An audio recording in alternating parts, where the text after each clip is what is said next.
قناة عالم الحيوان. تعتبر الخيول من بين الحيوانات الأكثر قرباً من الإنسان، وهي لدى العديد من الحضارات البشرية رمز للجمال والقوة والشجاعة، بل واتخذها بعض الجماعات البشرية رمزاً لبعض آلهتهم. اليوم نحن بصدد التعرف على معلومات عامة عن الحصان أو الخيل.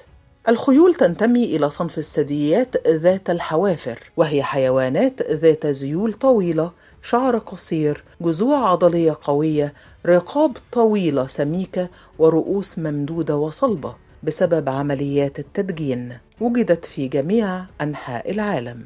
عاشت الخيول على الأرض منذ أكثر من 50 مليون عام، ويشاع أن أول عملية تدجين للخيول عرفها التاريخ كانت منذ حوالي 3004,000 سنة قبل الميلاد في آسيا، حيث كانت تستخدم حينها في إنتاج اللحوم والحليب، ليتطور دورها بعد ذلك ويتم الاعتماد عليها كوسيلة تنقل وحمل للأثقال. الخيول كائنات متنوعة الفصائل والسلالات، حيث يعرف حوالي 400 سلالة مختلفة متنوعة من الطول والوزن والحجم والشكل. فالخيول الكبيرة قد تزن قرابة الطن، ويقترب طولها من 280 بوصة من الحافر إلى مستوى الكتف. أما الخيول الصغيرة يمكن أن يصل طولها إلى حوالي 30 بوصة، 76 سنتيمترا من الحافر إلى الكتف، وتزن 120 رطلا فقط، أي 54 كيلوغراما. توجد الخيول في كل بلد تقريبا في العالم، وفي كل قارة باستثناء القارة القطبية الجنوبية. والخيول في مواطنها تحب التحرك والركض بحرية دون قيود، وقد تضطر الخيول للسفر لمسافات طويلة للوصول إلى العشب والماء. تعتبر الخيول حيوانات عاشبة، هذا يعني أنها تقتات على النباتات فقط، وعادة تأكل الخيول العشب. قد تشتمل الوجبة المثالية للحصان على النخالة والشوفان والشعير والقش أيضا، كما أنها تأكل الفواكه، البطيخ بما في ذلك القشرة، المشمش، جوزة الهند والمانجو.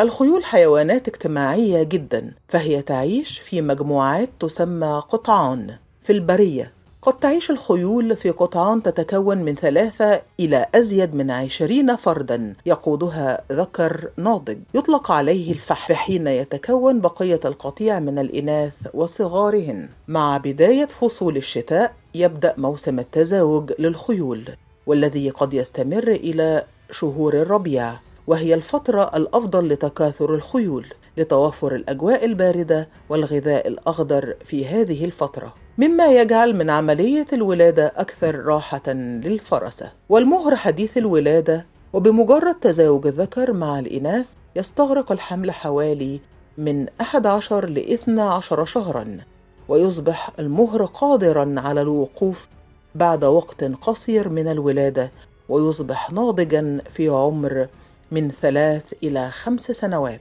وفي عمر 2 يتم إخراج المهور الذكور من القطيع بواسطة زعيم المجموعة، فيجتمع الذكور الشباب معا في جماعة صغيرة حتى يجدوا قطيعا من الإناث يمكنهم أن يقودوه.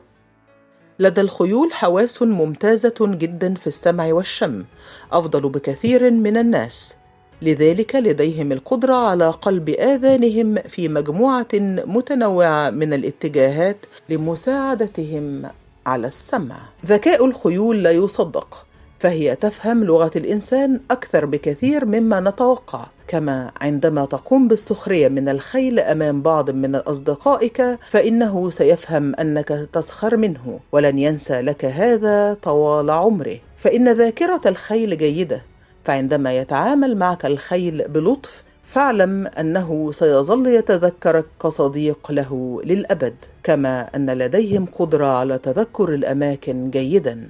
وتظل الخيول العربية هي الأجمل والأغلى على الإطلاق، وهذا ما سنتعرف عليه في الحلقات القادمة.